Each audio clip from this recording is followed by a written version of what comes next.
اعوذ باللہ من الشیطان الرجیم بسم اللہ الرحمن الرحیم رب انی لما انزلت الی من خیر فقیر صدق اللہ العظیم۔ اللہ رب العزت نے قرآن مجید فرقان حمید کے اندر حضرت موسیٰ علیہ السلام کی ایک دعا نقل فرمائی۔ سورہ قصص سے اس کی آیت نمبر 24 ہے۔ حضرت موسیٰ علیہ السلام اللہ رب العزت سے دعا کرتے ہیں،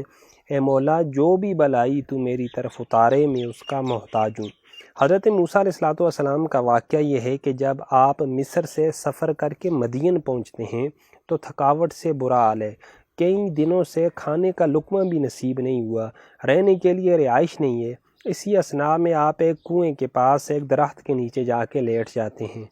اچانک دیکھتے ہیں کہ کچھ چروائے آتے ہیں اور آ کے اپنے جانوروں کو پانی پلانا شروع کر دیتے ہیں، لیکن حضرت موسیٰ علیہ السلام دیکھتے ہیں کہ دو خواتین ہیں جو کہ اپنے جانوروں کو روک رہی ہیں اور ان کو پانی کی طرف نہیں جانے دے رہی۔ حضرت موسیٰ علیہ السلام ان کے پاس جاتے ہیں اور ان خواتین سے پوچھتے ہیں کہ جس طرح یہ لوگ یہ چراوائے اپنے جانوروں کو پانی پلا رہے ہیں تو آپ اپنے جانوروں کو پانی پلانے سے کیوں روک رہی ہیں؟ تو وہ حضرت موسیٰ علیہ السلام سے کہنے لگیں کہ ہمارے گھر میں کوئی مرد نہیں ہے اور ہمارے والد محترم حضرت شعیب علیہ السلام نہایت ہی بوڑھے اور ضعیف ہیں اور وہ جانوروں کو پانی نہیں پلا سکتے، تو یہ چراوائے جب اپنے جانوروں کو پانی پلا کے چلے جائیں گے تو جو پانی رہ جائے گا پھر ہم اپنے جانوروں کو اس پانی میں سے کچھ پانی پلا دیں گے۔ حضرت موسیٰ علیہ السلام ایک کنویں کے پاس جاتے ہیں جو کہ دوسرے کنویں کے پاس ہی تھا، لیکن اس کے اوپر ایک اتنا بھاری پتھر پڑا ہوا تھا کہ جس کو کئی آدمی مل کے بھی اٹھا نہیں سکتے تھے۔ حضرت موسیٰ علیہ السلام اس پتھر کو اٹھاتے ہیں اور ان خواتین کے جو جانور ہیں ان کو پانی پلا دیتے ہیں۔ وہ خواتین اپنے جانور لے کے اپنے گھر میں چلی جاتی ہیں اور اپنے والد صاحب سے اس واقعے کا تذکرہ کرتی ہیں۔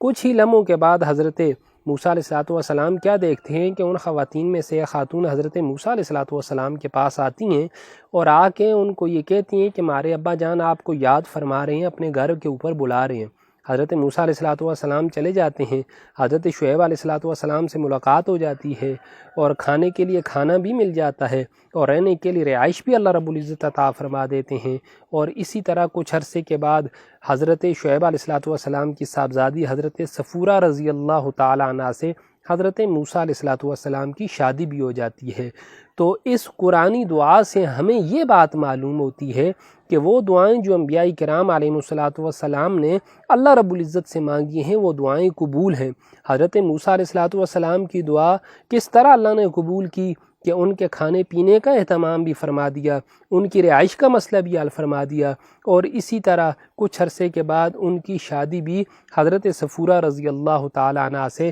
اللہ رب العزت نے وہ فرما دی۔ تو اگر ہمارے اوپر اس طرح کی کوئی مصیبت آ جائے، کھانے کا مسئلہ پیدا ہو جائے، اسی طرح رہائش کا مسئلہ پیدا ہو جائے، رشتے نہ ہو رہے ہوں، تو ہمیں چاہیے کہ کثرت سے حضرت موسیٰ علیہ السلام کی اس دعا کا ہم